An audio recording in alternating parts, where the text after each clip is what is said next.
Boa noite.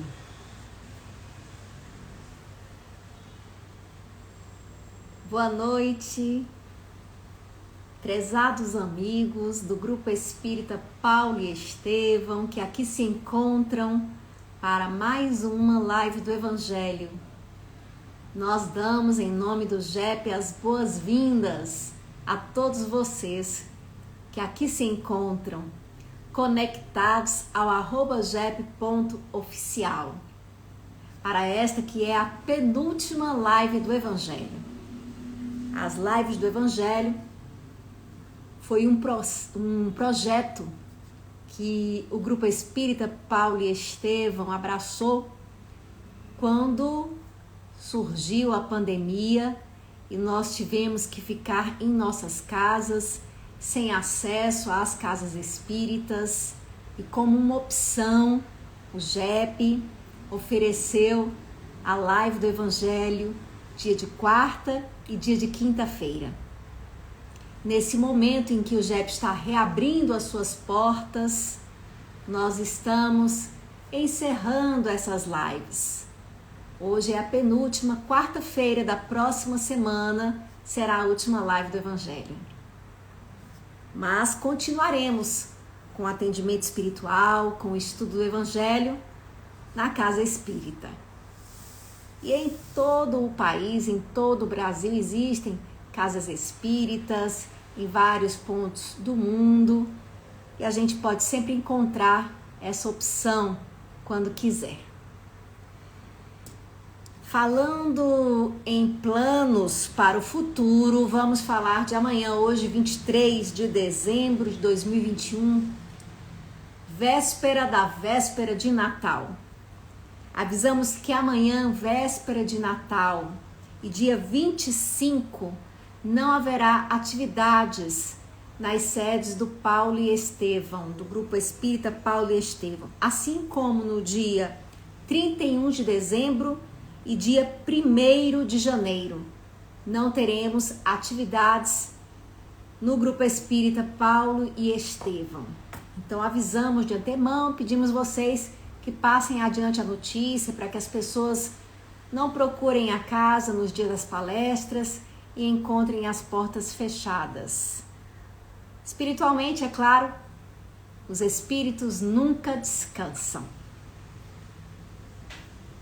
Avisamos também que em janeiro vamos retomar as atividades de estudo doutrinário espírita, o ED, também presenciais. As matrículas já estão abertas. Quem quiser fazer a sua inscrição pode fazer pelo WhatsApp 999630743. Você pode olhar aqui também no nosso feed do Grupo Espírita Paulo e Estevão, @gep.oficial, as maneiras existentes disponíveis para realizarem as suas inscrições. Lembrando que essas atividades presenciais obedecem a todas as recomendações. Nós solicitamos dos participantes o uso da máscara, nós disponibilizamos álcool e gel, temos tapetes sanitizantes e pedimos às pessoas que estiverem com sintomas gripais não compareçam à sede física do GEP. Fiquem em casa. A pandemia ainda não acabou. Pedimos às pessoas que tomem cuidado para que a gente possa finalmente pôr fim a esse momento da nossa história. Então, cada um fazendo a sua parte, todos conseguiremos chegar a esse resultado tão almejado, tão ansiado por todos nós. Dados os avisos aqui, vamos fazer a leitura de uma mensagem para vocês que já se encontram reunidos conosco nessa live do Evangelho. Como amanhã é véspera de Natal, nós escolhemos uma mensagem que diz respeito ao Natal.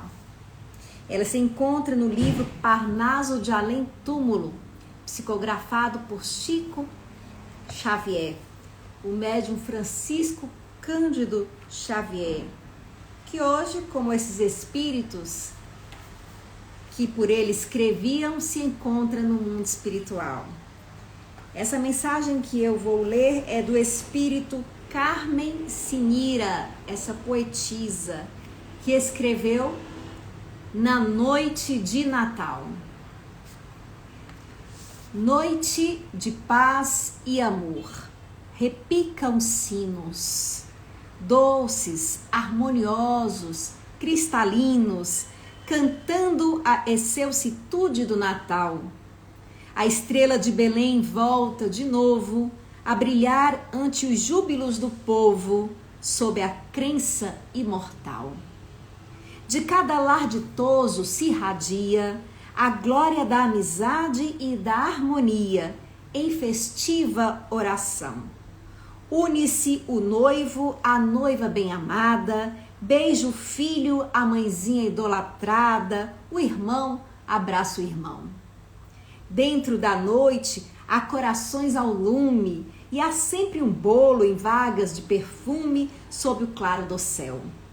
Nascem canções e flores de mansinho em édenes fechados de carinho, de esperança e de mel.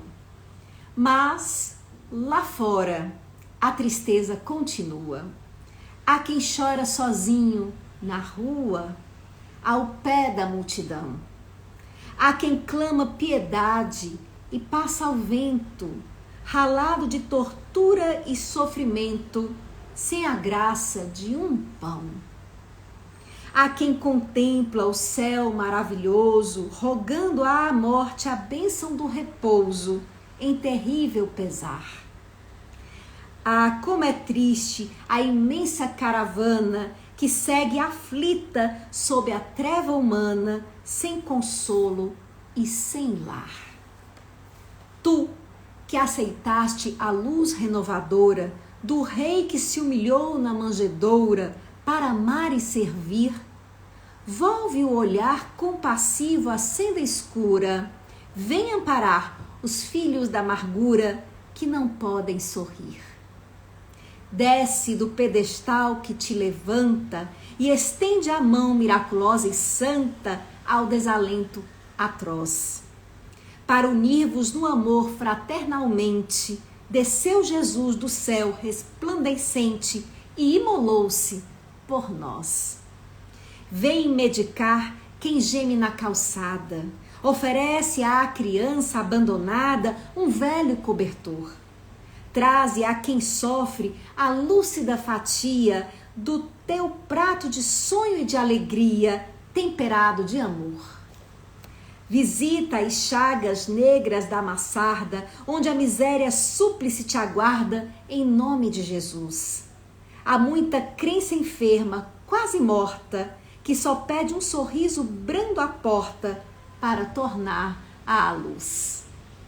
Natal, prossegue o mestre de viagem, em vão buscando um quarto de estalagem, um ninho pobre em vão. E encontra sempre a cruz ao fim da estrada, por não achar socorro nem pousada em nosso coração. Gente, aqui é feito esse convite para que nós transformemos a nossa festa de Natal numa festa de amor, de doação, que nós não esqueçamos aquelas pessoas que nesse momento atravessam o sofrimento, seja o sofrimento material, seja o sofrimento espiritual, psicológico, que precisam de um consolo, que precisam até mesmo de um pão, de um alimento, e que a gente faça o que estiver ao nosso alcance para chegar até essas pessoas, porque é nelas que nós encontramos Jesus. A doutrina espírita é uma doutrina que tem como lema a caridade. Fora da caridade não há salvação. E o Natal nada mais é que uma lembrança, que uma memória da chegada do nosso Mestre Jesus ao mundo. E ele chegou para nos ensinar o valor do amor, da caridade, como verdadeiros meios de conexão com Deus. Se nós queremos manifestar amor a Deus, muito mais do que estar gritando, amo a Deus, a gente pode fazer estendendo as nossas mãos às pessoas necessitadas. Fica esse convite, portanto, aqui de Carmen Sinira, psicografado por Chico Xavier, para todos nós que aqui nos encontramos. Ninguém é tão pobre que não tenha algo para doar. Cada um tem alguma coisa para doar. Pensemos nisso. Gente, o evangelho de hoje tem como tema, como título, muito se pedirá àquele que muito recebeu. Ele se encontra no capítulo 18 do livro O Evangelho segundo o Espiritismo, um capítulo intitulado Muitos os chamados, poucos os escolhidos. O Evangelho segundo o Espiritismo é um livro que foi escrito por Allan Kardec, que faz uma interpretação espírita de passagens morais do Evangelho de Jesus. Dos 4 evangelhos que nós estamos dizendo, que contam a vida de Jesus e se encontram na Bíblia. Aqui são as passagens morais. Por quê? Porque os evangelhos têm passagens históricas. O Evangelho segundo o Espiritismo se atém às passagens morais, aos ensinamentos de Jesus. E esse capítulo fala de uma fala de Jesus, muitos os chamados, poucos os escolhidos. Aqui nós temos 2 trechos, um de Lucas, outro de João, desses 2 evangelhos, e a seguir uma interpretação de Allan Kardec. O primeiro trecho, que está no item 10 do capítulo 18, diz: o servo que souber da vontade do seu amo e que entretanto não estiver pronto e não fizer o que dele queira o amo, será rudemente castigado. Mas aquele que não tenha sabido da sua vontade e fizer coisas dignas de castigo, menos punido será. Muito se pedirá àquele a quem muito se houver dado, e maiores contas serão tomadas àquele a quem mais coisas se haja confiado. Lucas, capítulo 12, versículos 47 e 48. Esse pequeno trechinho que traz a colocação que intitula essa lição, muito se pedirá àquele que muito recebeu, é um tanto conhecido, né, no meio cristão. Nós temos que lembrar que Jesus, é uma fala de Jesus, e que Jesus costumava falar, ensinar, usando como recurso o conhecimento do dia a dia dos seus ouvintes. Então, se Jesus ia falar aos pastores, ele usava os exemplos relacionados ao pastoreio. Se ele falava aos agricultores, ele falava de plantações. Se ele falava àqueles que lidavam com as contas, ele falava de contas, de números. E aqui Jesus está falando de um amo e seu servo, das relações de trabalho da época. Então tinha o amo e o servo que trabalhava para o amo. E ele vai dizendo que um servo que não cumpre o que o amo manda, conhecendo a vontade do amo, é mais culpado do que o servo que não cumpre o que o amo deseja por desconhecer a vontade desse amo. Então essa mensagem que Jesus está falando, ela é simbólica. Na verdade, ele está falando de Deus e das pessoas, né? Dos servos de Deus, de todos nós. Então, aqueles que cumprem, né, a vontade de Deus estão indo bem. Aqueles que não cumprem por desconhecerem essa vontade vão sofrer as consequências? Estão sofrendo as consequências. Existe uma lei de causa e efeito. Mas as consequências são piores para os que deixam de cumprir essa vontade, conhecendo essa vontade. Então, o que será isso que Jesus está falando? Ele está dizendo, em outras palavras, que espera-se mais de quem sabe mais. Quanto mais a gente conhece, mais a gente tem responsabilidade, maior responsabilidade. Aí alguém pode dizer assim, nossa, então é melhor a gente não conhecer, a gente permanecer na ignorância, porque parece que com o conhecimento vem um grande peso, que é o peso da responsabilidade. Vejam, ele não disse que a pessoa que não faz a vontade, né, a pessoa que não está em harmonia com as leis divinas, deixará de sofrer as consequências. Ele só diz que quem conhece mais tem consequências mais penosas. Por quê? Porque a pessoa que conhece mais tem consciência. Ela tem consciência de que podia ter feito e não fez. Então, quando a gente erra consciente, a gente soma a dor da consequência do erro, a dor da culpa, a dor do remorso, a dor do devia não ter feito isso porque eu sabia que não era para fazer isso e mesmo assim eu fiz. O conhecimento, é verdade que ele traz maiores responsabilidades. Agora eu me lembrei do filme O Homem-Aranha, né? Que está aí sendo assistido por todo mundo. E aí tem sempre uma frase que é repetida nos vários filmes do Homem-Aranha, que é: grandes poderes trazem grandes responsabilidades.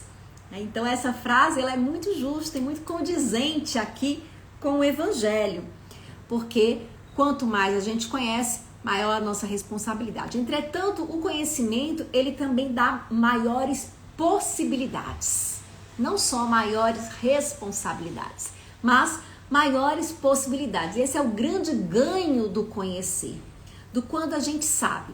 Quanto mais a gente sabe, maior o nosso livre-arbítrio, maior a nossa liberdade de escolha. Não, Carolina, a pessoa que não sabe, ela é mais livre, ela age de uma forma inconsequente. Ela age obediente aos seus impulsos, aos seus instintos. Essa pessoa, ela é escrava da sua ignorância. Uma pessoa com maior conhecimento, ela tem mais opções. Diante de um impasse, ela vê mais possibilidades de saída. Então, o conhecimento, ele é uma busca do espírito, porque o espírito deseja, ele busca, ele tem uma sementinha de uma procura da felicidade dentro dele. Quanto mais ele vê de possibilidades, mais fácil, né, mais opções ele tem de escolher um caminho que leve à felicidade. Então, o espírito, ao adquirir conhecimento, ele cria maiores opções, ele amplia o seu horizonte de realizações. Entretanto, a consciência, o conhecimento, ele traz essa responsabilidade de você olhar e dizer: puxa, eu podia ter lembrado ou ter atentado para isso que eu conheço antes de ter feito essa escolha. Enquanto a pessoa que não tem essas possibilidades vai dizer, alegar sempre: mas eu não sabia. Então ela já não tem aquele peso da consciência. Mais adiante aqui no item seguinte, nós temos uma outra passagem do Evangelho, agora de João, capítulo 9, versículos 39 a 41. O que diz essa passagem? Também uma colocação de Jesus. Vim a este mundo para exercer um juízo, a fim de que os que não veem vejam e os que veem se tornem cegos. Olhem só, a fim de que os que não veem vejam e de que os que veem se tornem cegos. Alguns fariseus, que eram sacerdotes judeus, ali, à época de Jesus, que estavam com ele, ouvindo essas palavras, lhe perguntaram: também nós então somos cegos? Respondeu-lhes Jesus: se fosseis cegos, não teríeis pecados. Mas agora dizeis que vedes, e é por isso que em vós permanece o vosso pecado. Mais uma vez, a consciência, ela pesa mais. né? Ela constrói esse pecado. O que é o pecado, né? O que a gente chama de pecado é um erro que passa pela consciência, é um erro humano, é um erro do ser que raciocina. Então, o bicho, ele pode até cometer um engano, ele pode se enganar, mas ele não raciocina, né? Ele não está raciocinando, calculando, pelo menos ele não tem a mesma capacidade do ser humano de calcular, de prever, né? E ele tem aquela determinação muito mais instintual, é diferente do ser humano. Então, nós não. Quando a gente erra com conhecimento, aí sim nós temos o pecado. E aí é o que Jesus está dizendo. Você conhece, você vê, se você erra, aí está o seu pecado. Se você não conhecesse, tudo bem. Você alegava a ignorância. E aí não é realmente um pecado, né? É um erro. É uma, digamos, o que a gente chama de erro, gente? A gente chama de erro aquilo que gera, aquela ação que vai gerar desarmonia, né? Que vai gerar um conflito na natureza para se reorganizar, que quebra, né, o ritmo, o crescimento natural e que vai exigir um movimento de reorganização. Então, esse movimento, ele causa incômodo, e aí é como a consequência do erro que nós chamamos, e nós encaramos como uma punição. Então, ele vai nos reorganizar. Então, isso é que é o erro. O ser humano, ele tem a capacidade, né, de uma vez que ele aprende com os erros dos outros, ele tem a capacidade de transmitir o conhecimento, então ele erra com muito mais consciência. E quando ele erra com consciência, aí tem esse erro que é chamado o pecado, aqui na Bíblia, né, por Jesus. E é interessante que Jesus diz assim: vim a este mundo para exercer um juízo, a fim de que os que não veem vejam e os que veem se tornem cegos.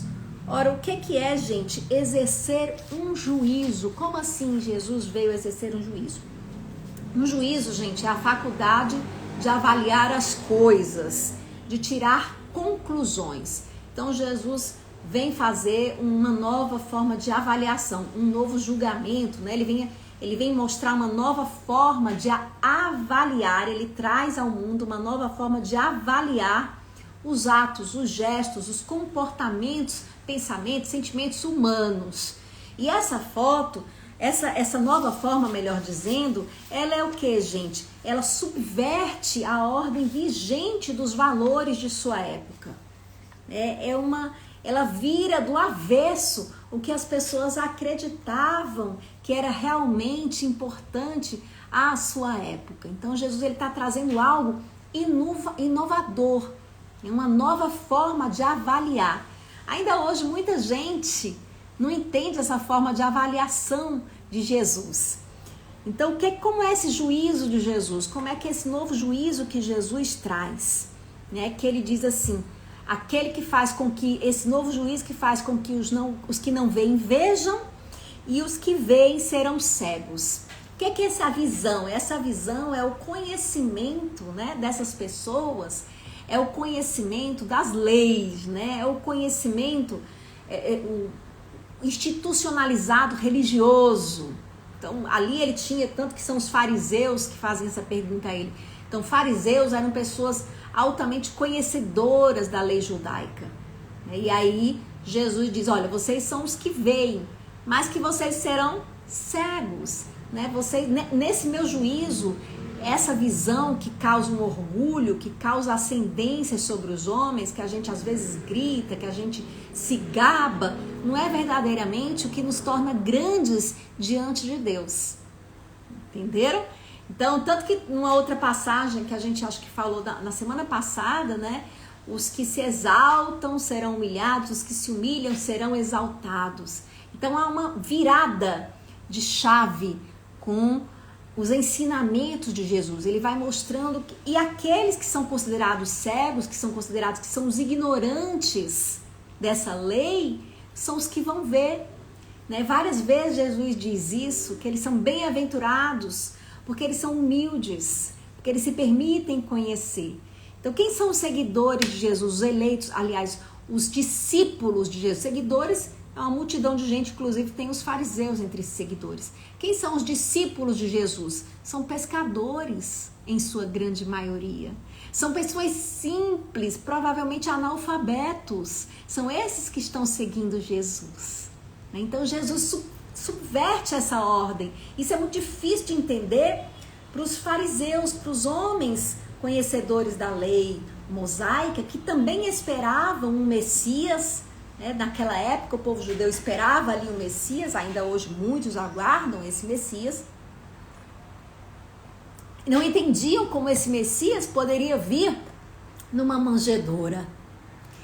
Como é que a gente aprende, o nascimento de Jesus, que nós estamos comemorando esse mês, comemoraremos depois de amanhã, a virada, aliás, de amanhã para depois de amanhã. Como é que esse rei nasce numa estrebaria? Como é que esse Salvador vem ao mundo, filho de uma camponesa, de um carpinteiro? Como é que esse homem traz tanto poder? Como é que ele pode ser um enviado de Deus? E é aí que Jesus já começa a virar do avesso, e essas crenças vigentes, que ainda hoje, nós acreditamos realmente que isso é que torna as pessoas sábias, uma sabedoria institucionalizada. Às vezes a pessoa tem inúmeros títulos, mas essa pessoa não é verdadeiramente sábia. Às vezes a pessoa não tem os títulos, mas ela tem uma enorme sabedoria. Acho que talvez vocês conheçam uma pessoa que não tem tanto conhecimento, esse conhecimento teórico, essa educação formal, mas que são pessoas que são exemplos para a humanidade. Então nós todos conhecemos essas histórias, ouvimos falar dessas pessoas, essas grandes almas que vieram ao mundo e que nem sempre passaram pelas universidades, que nem sempre tiveram a instrução que alguns de nós conseguem ter. E aí a gente até lembra de algumas outras passagens de Jesus em que ele diz assim, como ele subverte essa ordem da época, em que ele diz assim: nem todos aqueles que dizem Senhor, Senhor serão salvos. Isso confirma essa leitura que a gente está fazendo dessa passagem dele. Quer dizer, não é isso que vai trazer a salvação, não é isso que engrandece o homem, não é isso que oferece uma verdadeira visão. A visão espiritual, ela é de outra forma que se dá. Aí ele fala, é aqueles que fazem a vontade do meu Pai. E a vontade do Pai, a vontade de Deus, não é a frequência a uma religião, não é a frequência a uma igreja, não é o cumprimento de determinados ritos. Isso tudo é importante, nós lembramos, são homenagens, são cultos, ok. Mas o que verdadeiramente é a vontade de Deus é aquilo que parte de dentro de nós, é o nosso amor. E aí uma outra passagem de Jesus confirma essa visão, que é aquela em que ele fala do juízo final, que ele diz assim, que é o dia em que o Filho do Homem descerá em toda a sua glória e separará os bodes das cabras, algo assim. Aí ele diz, colocando uns à sua esquerda e outros à sua direita. E dirá àqueles que estão à sua esquerda, afastai-vos de mim, vós que obrais iniquidade, porque tive fome e não me destes de comer, porque tive sede e não me destes de beber, porque estive nu e não me vestistes, estive pobre ou doente e não me fostes visitar. Senhor, perguntaram estes, quando foi que vos vimos em alguma dessas circunstâncias e não vos prestamos auxílio? E ele responderá, toda vez que deixastes de socorrer a um dos meus pequeninos, foi a mim que deixastes de socorrer. E dirá àqueles que estão à sua direita, benditos, aproximai-vos de mim, venham a mim vós, que cumpris a vontade do meu Pai. Porque tive fome e me destes de comer, porque tive sede me deste de beber, e assim por diante. Porque toda vez que fizestes isto a um dos meus pequeninos, foi a mim que o fizestes. Então vejam que Jesus coloca como condição da salvação, com essa visão, essa verdadeira visão da verdade, o amor, a caridade que se presta ao próximo. É aí que está a verdadeira visão. Essa é a luz que nos faz ver a glória espiritual. Essa é a verdadeira luz que ilumina o espírito, né? Que abre os nossos olhos, que nos tira das trevas da ignorância. E em seguida, gente, nós temos aqui ainda no Evangelho as palavras de Allan Kardec, trazendo essas passagens para os espíritas, né? Porque nós estamos aqui falando com os espíritas, então a gente não está dando bronca nos outros, não, a gente está chamando a atenção da gente mesmo, né? E a ideia não é dar uma bronca, é claro, né? Mas nos lembrar, né, que o Espiritismo é uma doutrina que tenta despir as passagens de Jesus das alegorias, né? É uma doutrina muito direta, é uma doutrina muito clara, não é alegórica, não é tão simbólica. Por isso mesmo ela não se caracteriza tanto quanto uma religião propriamente dita. Ela não tem sacramentos, ela não tem paramentos. Então essa doutrina, ela nos traz, ela é uma doutrina que busca trazer consciência. E uma vez que ela traz consciência, a gente chama a atenção do espírita de sua responsabilidade, né? De que nada adianta você achar muito linda a doutrina espírita, você lê os livros espíritas, se você não traz isso para a sua vida e não transforma a sua vida a partir disso. E aí ele finaliza chamando a atenção, inclusive, especialmente dos médiuns, que muitas vezes psicografam as mensagens dos espíritos e publicam até as mensagens, né, para as pessoas, mas eles mesmos não seguem aquilo que é falado, que é escrito por eles mesmos, né, pelos espíritos, utilizando os seus órgãos, a sua fala, a sua mão através da psicografia ou a fala através da psicofonia. Então ele vai chamando a atenção das nossas responsabilidades de pessoas que têm o conhecimento, né? Que nós temos que agir de conformidade com esse conhecimento. Não é a gente exigir da gente presunçosamente uma perfeição, né? Eu vejo espíritas muitas vezes querendo colocar uma máscara de santidade, né? Como se a evolução espiritual fosse uma questão de eu ter um comportamento, tá? De aquele comportamento X que Deus está vendo, que a humanidade está vendo, e aí tudo bem. As verdadeiras conquistas espirituais nem sempre são vistas, são dentro de nós. É a maneira como eu vejo as coisas, como eu vejo o mundo que vai mudando com a doutrina espírita, que vai me trazendo transformação. Então essa é a verdadeira transformação. Inclusive, eu vou me tornando humilde e entendendo e me perdoando, né, os meus erros, os meus escorregões, as minhas falhas, a minha inveja, o meu ciúme, a minha raiva. Eu me perdoo por isso, né? Não me acomodo me perdoando, continuo a minha luta, mas não fico também, eu não devia ter feito, eu sou realmente um ser humano desprezível. Então isso daí não é realmente uma evolução espiritual, né? Não é um amadurecimento espiritual. Esse amadurecimento autêntico nos faz, inclusive, dizer, puxa vida, eu errei, né? Deus está vendo que eu estou me esforçando. Então, se Deus está vendo, Ele sabe da minha luta e eu tenho consciência de que eu estou lutando. E assim, outra vez, eu vou acertar, né? Essa eu não consegui ainda. Mas as pessoas estão pensando mal de mim. Pois é, né? As pessoas estão pensando mal de mim e elas têm todo o direito de pensar mal de mim. As pessoas podem pensar mal de mim. Eu não preciso sair por aí tentando convencer o mundo inteiro de que eu sou boazinha. Vocês viram Jesus fazendo isso? A gente voltando agora lá pro episódio, né? Já pro ano que vem pra Páscoa, o episódio da crucificação de Jesus. Vocês veem Jesus dizendo, pelo amor de Deus, eu queria o bem de vocês.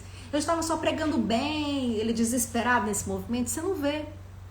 Então ele autoriza. As pessoas, elas podem pensar nisso. Elas podem pensar mal de mim. Elas estão autorizadas a pensar mal de mim. Né? Felizmente existem aquelas que mais ou menos me compreendem. E eu já fico feliz por ter conseguido, né, essas pessoas, transmitir alguma coisa a essas pessoas e acredito que elas darão continuidade. Porque a verdade vai prevalecer sempre, em algum momento ela se mostra. Então você fica mais calmo e mais tranquilo. Então é isso que o conhecimento faz com você. Ele te tranquiliza e não te torna chato ou pirado, né? Porque não pode errar de jeito nenhum. Deixa eu ver aqui as contribuições de vocês, né? Vocês estão entrando aí. Eu queria ver se vocês disseram alguma coisa, as falas, deixa-me ver, papapá. Tem gente aqui desejando Feliz Natal, a Lúcia.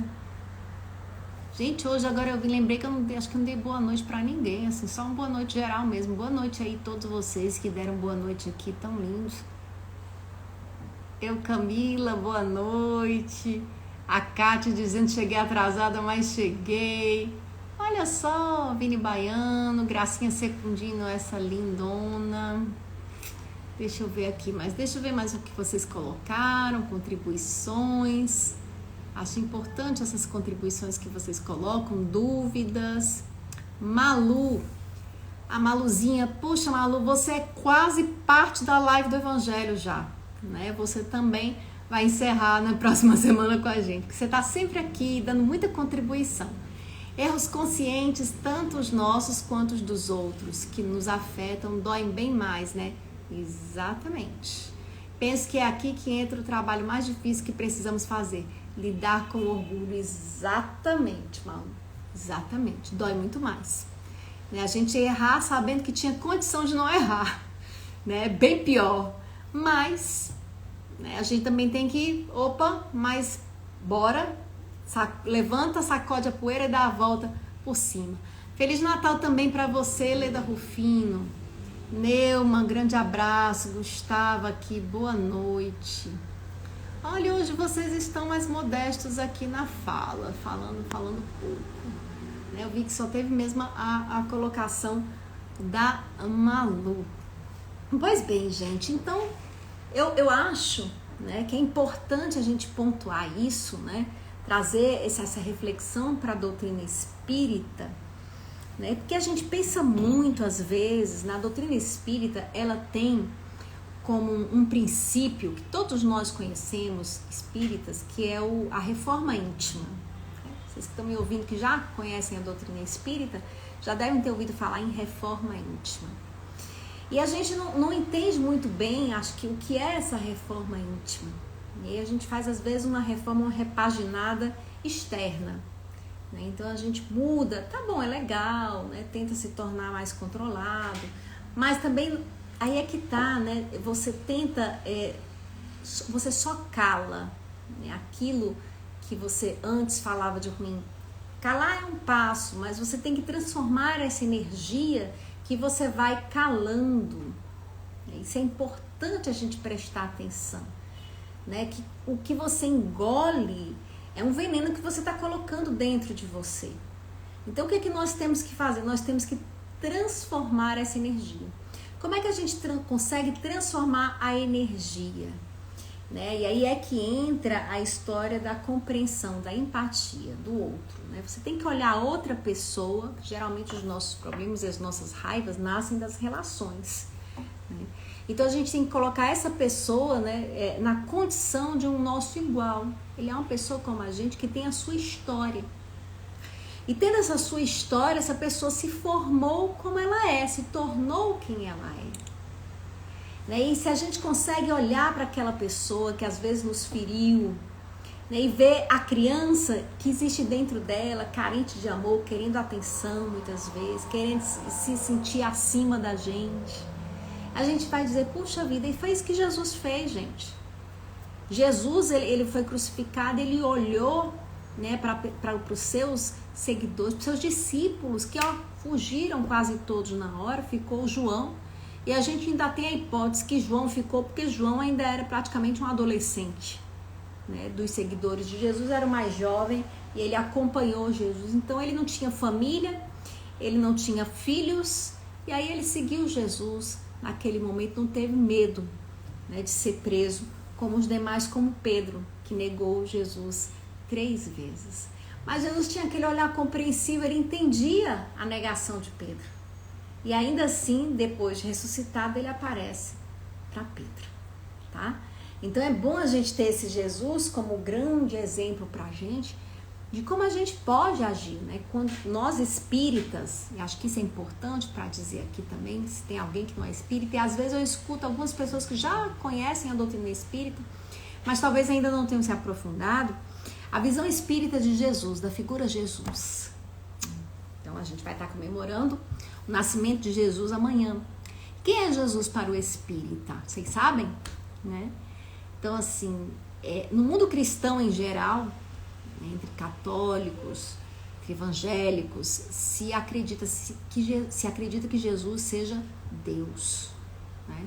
Que o Deus ele se manifesta pela Santíssima Trindade, Pai, Filho e Espírito Santo. Qual é a visão espírita? Para a gente, Jesus não é Deus, né? O espírita não tem Jesus como Deus. Então não é o menino Deus que nasceu, né? Se você chamar Jesus de um menino Deus, você pode chamar isso poeticamente, né? Ninguém precisa também mudar as letras das músicas, nem a poesia das falas. A gente pode falar, como eu também sou uma mulher Deus, você um homem ou uma mulher Deus, porque todos nós temos Deus em nós. Então Jesus, ele se identifica com Deus, né, a ponto de dizer, eu e o Pai somos um. Mas nós não temos a visão de que Jesus seja Deus, porque Deus não caberia numa forma humana, né? Deus é o Criador do universo. Deus assim não se personifica, não é circunscrito no espaço. Então nós somos centelhas divinas, assim como Jesus também. Mas Jesus, ele se desenvolveu tanto, ele é um espírito de uma tal evolução, que ele está... Lembra que eu falei que é o erro, né? Quando a gente foge a uma lei, né? A gente quebra um determinado ritmo, gerando dor. Jesus já não está mais nesse movimento, ele já é um ser consciente. E ele tem uma consciência tal que ele vive em uníssono com Deus, né? No perfeito cumprimento da vontade divina, enquanto nós ainda não estamos nesse grau de evolução. Então Jesus, ele é um enviado de Deus, um espírito evoluidíssimo, provavelmente o espírito mais evoluído que reencarnou no nosso planeta e que reencarnou com a missão de nos dar um exemplo, né, de nos mostrar como nós devemos agir no mundo, como nós devemos ser. Então a ideia de que quando Jesus morre também ele zera os nossos pecados também não é uma ideia espírita. O espírito não partilha dessa ideia, né? A morte de Jesus, ela nos dá um exemplo, né, de como morrer. E o exemplo de vida de Jesus nos mostra como viver. E é assim que Jesus nos salva, pelo seu exemplo. Mas nós temos que fazer o nosso caminho. Que nós diríamos de um professor que fizesse a prova pelo seu aluno e o aluno tira um 10. Esse aluno tirou o 10, mas não teve conhecimento. Então não faria sentido Jesus pegar o nosso sofrimento, pegar os nossos erros, colocar nas suas costas e pagar por todo mundo. Então Jesus sofre a consequência dos nossos erros. Ah, Jesus era um espírito que tinha pecados e que sofreu por causa disso? Não. Nós acreditamos que Jesus sofreu como um espírito de luz por amor, né? Então você já foi capaz de sofrer por amor? Acho que sim. Se você tem um parente, um filho precisando de uma doação, você se submete a uma cirurgia, de uma doação de algum órgão, de medula, que seja que for, você se submete ao que você tiver que fazer por ele, né? Você sofre por amor. Uma mãe, ela sofre as dores do parto, já por amor ao filho. Então nós podemos sofrer pelos nossos filhos imensamente, né? E não vemos outra opção porque nós amamos. Então Jesus, ele é um espírito que está nessa condição, ele nasce no mundo. E que é um espírito de luz nascer no mundo quando não precisa mais nascer no mundo, gente.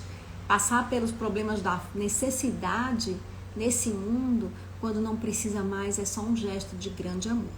Então isso pra gente nada diminui a figura de Jesus, só o engrandece. Mas ele é um espírito de luz que nasceu entre nós. A gente sabe que as passagens bíblicas em relação, referentes ao nascimento de Cristo, elas são as narrativas bíblicas. Elas podem ter, né, a gente, muito de uma alegoria misturada, isso é bem comum na Bíblia, misturada à verdade. Como realmente se deu, nós não temos como afirmar, né, como foi de fato o nascimento de Jesus. Então existe uma coincidência entre vários evangelhos, mas alguns detalhes, por exemplo, a virgindade de Maria. Acredita-se que aí exista muito já da intervenção dos contadores da história, né? Que querem engrandecer mais Jesus e identificar mais Jesus com Deus, né? Como uma figura divina, como se fosse um Deus encarnado, que era uma crença comum dos pagãos, dos romanos, que dominavam ali, né, o mundo judeu da época de Jesus. Então essa ideia de Deus se fazer homem, tomar forma humana, ela está presente na mitologia, às vezes forma animal, na mitologia greco-romana. Então nós vemos isso também, de Deus poder entrar no mundo tomando uma forma desse mundo. Então isso tem muito de uma mistura. Mas mesmo assim, nós, assim, independente de como tenha sido de fato, nós podemos tomar o nascimento de Jesus de uma forma muito simbólica. Interessante isso também. Como é que nós podemos simbolizar o nascimento de Jesus, gente? Vejam bem, Jesus ele nasce da simplicidade. Então vamos tomar a própria figura do menino Jesus como um símbolo. O que o menino Jesus simboliza? Ele simboliza o nascimento de uma consciência maior nossa, tá certo? Então essa consciência maior, ela nasce na humildade.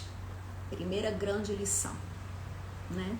E Jesus ele é ali cercado de animais, que tem a presença do elemento instintivo, ele não é abandonado, ele testemunha esse nascimento dessa consciência maior, desse, digamos, eu superior, da nossa evolução espiritual, do divino que existe em nós, do nosso, né, a conscientização do nosso self. Então, Jesus simbolizando isso, esse menino Jesus, ele nasce nesse meio da simplicidade. Onde é que nasce Deus, né? A consciência divina, ela nasce na humildade, testemunhada pelos animais, na estrebaria, no instinto, no mundo dos instintos, mas vem através de uma virgem. O que é uma virgem, gente? Isso é interessantíssimo dizer. Até mesmo nos mitos greco-romanos, muito presentes à época de Jesus, ali muito ativos, como a religião greco-romana, que dominava a Judéia daquele tempo, né? A religião de Roma. Virgem, a deusa virgem é a mulher una, a mulher completa, a mulher que se basta, a mulher inteira, entenderam? Essa é a ideia de virgem. Então as deusas virgens do Olimpo, existem as deusas virgens. Diana, né, a caçadora, ela é uma deusa virgem. Então Diana, deusa virgem, por quê? Né, porque ela é inteira, ela une o masculino e o feminino dentro dela. Então a gente pode dizer, né, que esse ser divino vem da união do masculino e feminino que existem dentro de nós, da inteireza, né? dessa deusa virgem, né? Dessa natureza pura é que vai nascer aí o divino que existe em nós. Com o acompanhamento ali, Maria, ela é acompanhada pelo homem mais velho, José.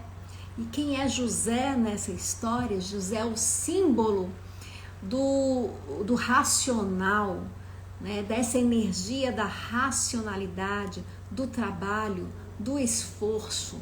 Então a nossa iluminação, a nossa evolução espiritual, a nossa faceta menino Jesus, ela nasce da união da nossa natureza divina, humana, da nossa parte espiritual, simbolizada também em Maria, com a nossa parte racional, simbolizada em José. Ela também tem o testemunho da nossa parte instintiva, simbolizada pelo burro e o boi no presépio. Entendem? Então, tudo isso, gente, culmina no nascimento de Deus em nós.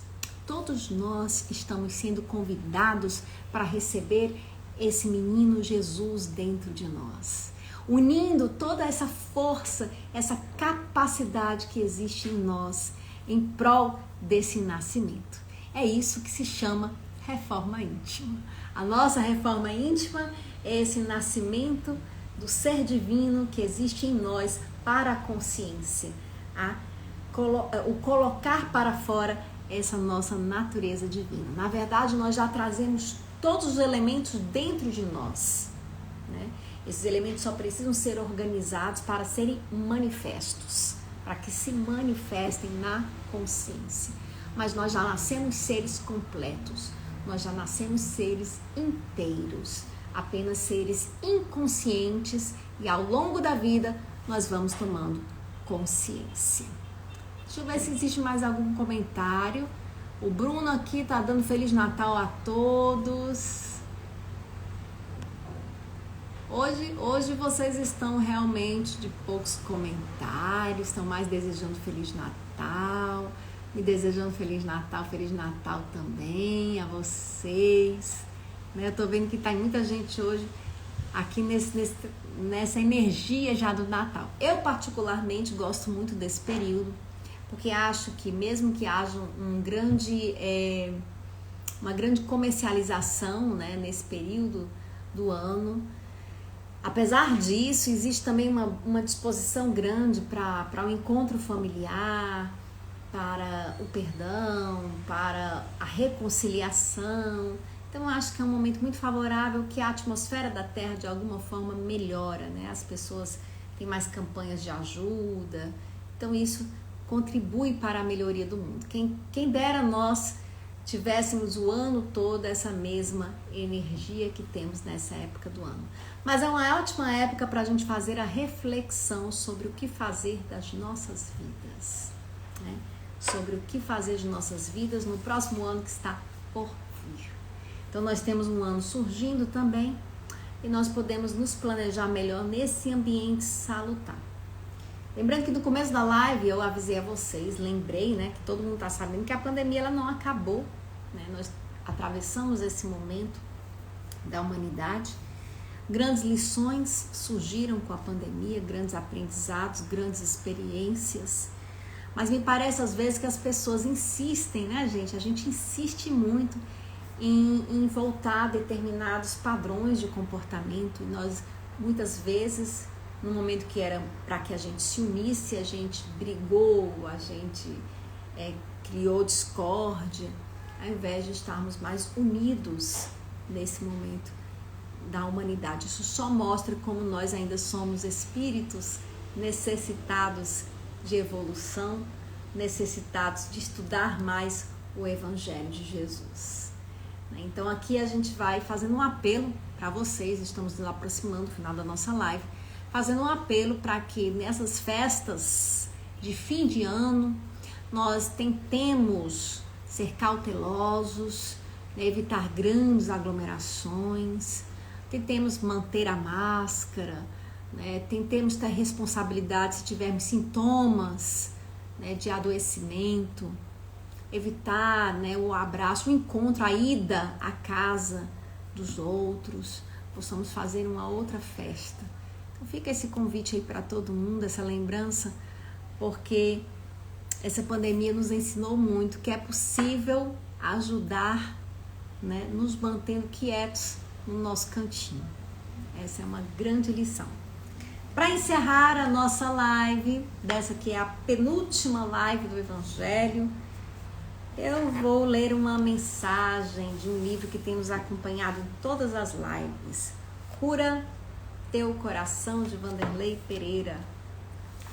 Se procuras Jesus. Se procuras Jesus, não o procures junto às festas, nos templos da vaidade. Procura-o nos serões da caridade, a serviço da qual também tu te depures.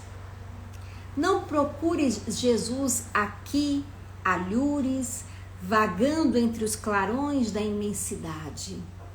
Ele está junto da necessidade, esperando igualmente que te cures.